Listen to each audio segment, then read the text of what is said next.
Writing historically significant documents and including women in the text would have been considered totally outside the mainstream, especially events that happened in Matthew chapter 9. Hi, and welcome back to Learn the Bible with Nathan, where we build a relationship with Jesus, one chapter at a time. Today we're going to be going over Matthew chapter 9. Fascinating insight in today's scriptures. But before we dissect it, let's read the text. Matthew 9. And getting into a boat, he crossed over, and came to his own city. And behold, some people brought to him a paralytic lying on a bed. And when Jesus saw their faith, he said to the paralytic, "Take heart, my son, your sins are forgiven." And behold, some of the scribes said to themselves, "This man is blaspheming." But Jesus, knowing their thoughts, said, Why do you think evil in your hearts? For which is easier to say, "Your sins are forgiven," or to say, "Rise and walk"? But that you may know that the Son of Man has authority on earth to forgive sins. He then said to the paralytic, Rise, pick up your bed, and go home. And he rose and went home. When the crowd saw it, they were afraid, and they glorified God who had given such authority to men. As Jesus passed on from there, he saw a man called Matthew sitting at the tax booth. And he said to him, Follow me. And he rose and followed him. And as Jesus reclined at table in the house, behold, many tax collectors and sinners came and were reclining with Jesus and his disciples. And when the Pharisees saw this, they said to his disciples, "Why does your teacher eat with tax collectors and sinners?"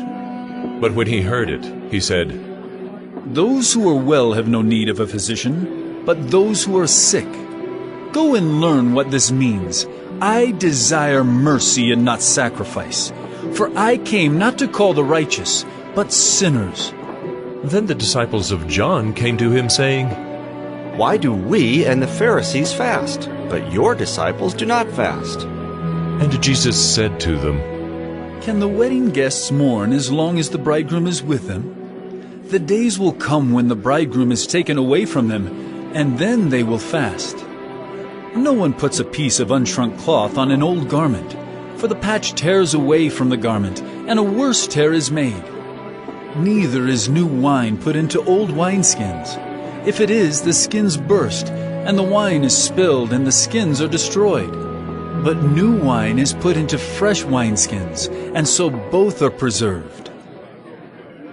While he was saying these things to them, behold, a ruler came in and knelt before him, saying, My daughter has just died, but come and lay your hand on her, and she will live. And Jesus rose and followed him with his disciples.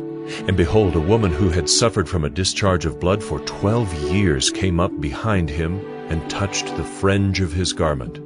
For she said to herself, If I only touch his garment, I will be made well. Jesus turned, and seeing her, he said, Take heart, daughter. Your faith has made you well. And instantly the woman was made well.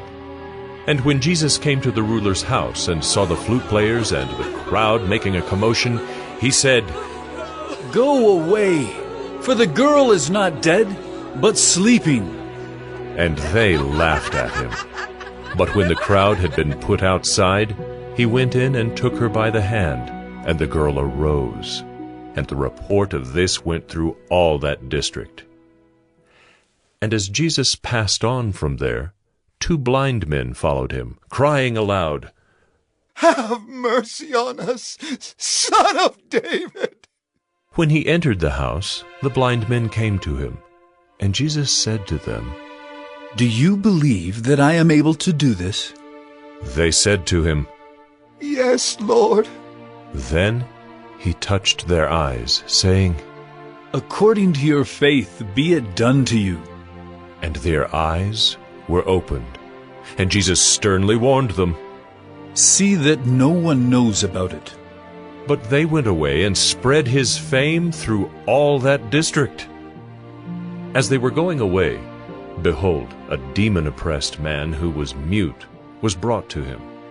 And when the demon had been cast out, the mute man spoke, and the crowds marveled, saying, Never was anything like this seen in Israel. But the Pharisees said, He casts out demons by the prince of demons. And Jesus went throughout all the cities and villages, teaching in their synagogues and proclaiming the gospel of the kingdom, and healing every disease and every affliction.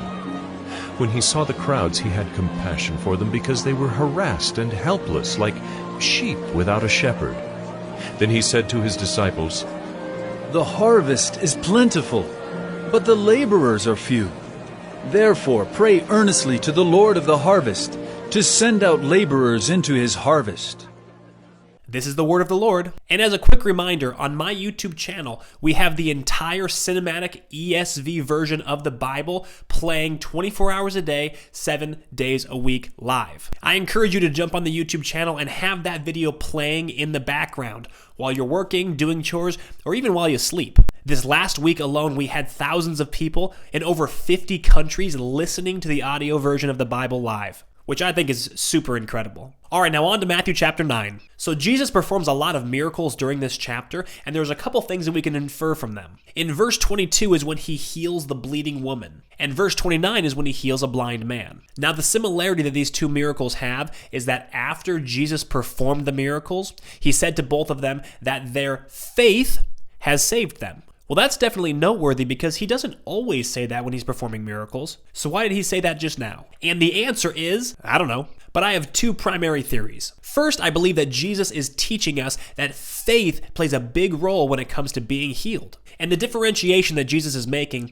is that it's not just the person who's performing the miracle that needs to be full of faith, but also the person receiving the miracle needs to have faith as well. Of course, that's not to say that the only time a miracle happens is when the receiver has faith. There are certainly many examples in the Bible where miracles happen to people who had no faith at all. But in these two circumstances, Jesus is specifically pointing out that these two people had faith, and that is why they were healed in this instance. And this is not an isolated incident. Later on in Matthew chapter 13, Jesus visits his hometown. And the big punchline of when he went home is that the people of his hometown did not believe in him as the Messiah. And that portion of scripture ends by saying that Jesus did not perform many miracles in his hometown because of their lack of faith. So I think the big takeaway here is that signs and wonders require faith. Faith by the person performing the signs and faith on the person receiving. Everybody's got to have faith. I think it's also important here to remember who Jesus' audience is. Remember, the scriptures are written for us, but they're not necessarily written to us. And quite possibly, Jesus' primary audience when saying these words are his own disciples.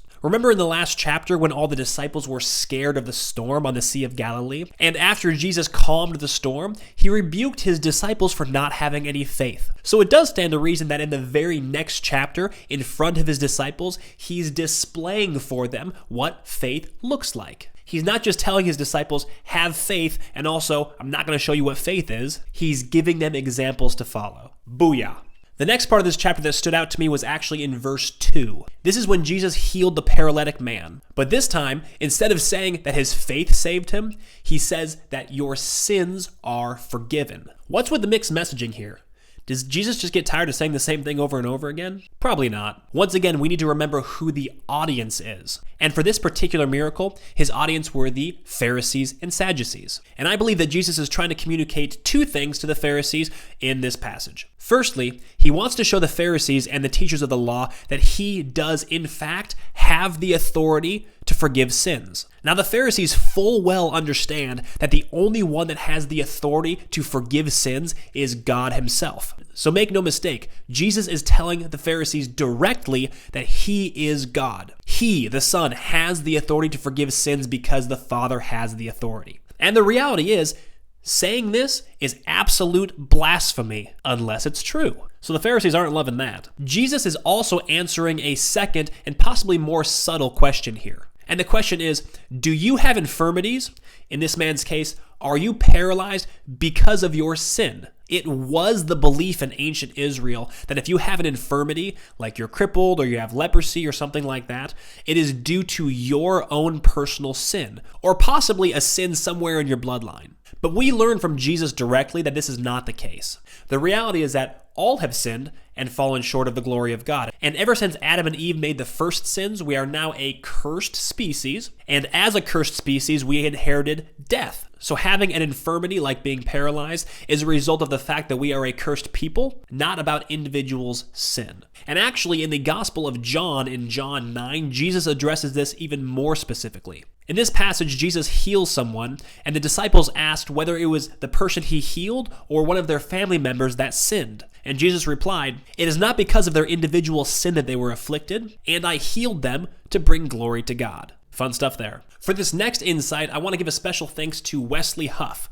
Wesley Huff is a YouTuber who's about my age, who's a real expert in ancient biblical text. And I was listening to a commentary of his a couple of weeks ago, and he was saying that the Bible is a very unique historical document because of the way that it documents the happenings of women in the text. And I know that this is very weird for us to talk about now because this is not really an issue that we face as much today. But in ancient cultures, writing historically significant documents and including women in the text would have been considered totally outside the mainstream, especially events that happened in Matthew chapter 9. Remember, a woman was cured of bleeding and a young woman was raised from the dead. These are major miracles, all received by women. Writing about women in this way would have been considered so culturally unpopular that likely it would have discredited the author altogether. And this wasn't just a thing in ancient Israel. You'll find the oppression of women in ancient texts in all cultures before Jesus